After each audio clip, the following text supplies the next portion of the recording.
এখন আমরা সবাই আব্বুর বাসায় যাচ্ছি আর আমার ছেলেটা ওই যে দেখেন মামার সাথে সাথে যাচ্ছে সে। আর আসলে আব্বুর বাসায় আজকে শোভা, সেই শোভায় আসছি। গ্রামের এদিকে শোভা বলে, আপনারা কি বলেন জানি না। ওয়াজ মাহফিল আর কি। এই যে দেখেন আব্বুর বাসায় ছাদ থেকে পুরা শোভাটা দেখা যায়। আর শোভাটা বসেছে, দোকানপাটগুলো বসেছে আব্বুর বাসার একদম সামনে।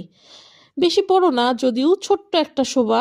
যাই হোক, আমার ছেলেটা এই যে দেখেন ছাদে বসে দুষ্টুমি করতেছে, খেলাধুলা করতেছে। আর আমার ভাইটা আমাকে বলতেছে চল সবাই যাই। পরে এই যে আমরা বিকালে সবাই একটু গেলাম।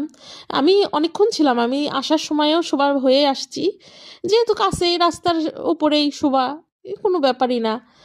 অনেক সময় ছিলাম। আর বেশি লোকজন ছিল না, ছোট শোভা তো, তাতে আরও ভালো হয়েছে, মনে হয়েছে কি নিজেদের ঘরের দোকান এরকম আর কি মনে হয়েছে। এই যে দেখেন বেশি দোকান না, কিন্তু খুব ভাল লাগছে। মানে বিকালে একটা বিনোদনের, মানুষ তো টাকা পয়সা খরচ করে বাইরে যায় খাইতে ঘুরতে, কিন্তু আমার ঘরের উপরেই এই জন্য আরো বেশি মজা লেগেছে। আর আমার ভাইটা দেখেন এমন কিছু নাই যে সে খায় নাই, মোটামুটি সব কিছুই সে টেস্ট করেছে।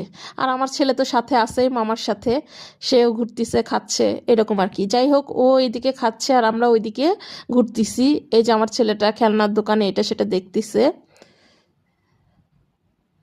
আসলে অনেক মজা লেগেছে। এরপর আমরা একটু মিষ্টির দোকানে গেলাম মিষ্টি কিনে নেওয়ার জন্য। অনেক রকমের মিষ্টি বসেছে এখানে, এখান থেকে কিছু মিষ্টি নিলাম, নিয়ে বাসায় চলে গেলাম। আর এই যে বাসায় এসে আমার ছেলেটা তার নানা ভাইয়ের সাথে রুটি খেতে বসেছে।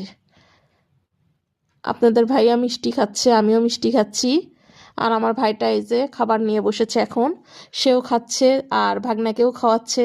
দুপুরের খাবারের ভিডিওটা করতে পারি নাই, গল্প করতে গিয়ে ভিডিও আর করা হয় নাই, খেয়ালই ছিল না। এখন এই যে রাতের খাবারে একটু ভিডিওটা নিয়ে নিলাম, শর্টটা। কেমন হয়েছে জানাবে।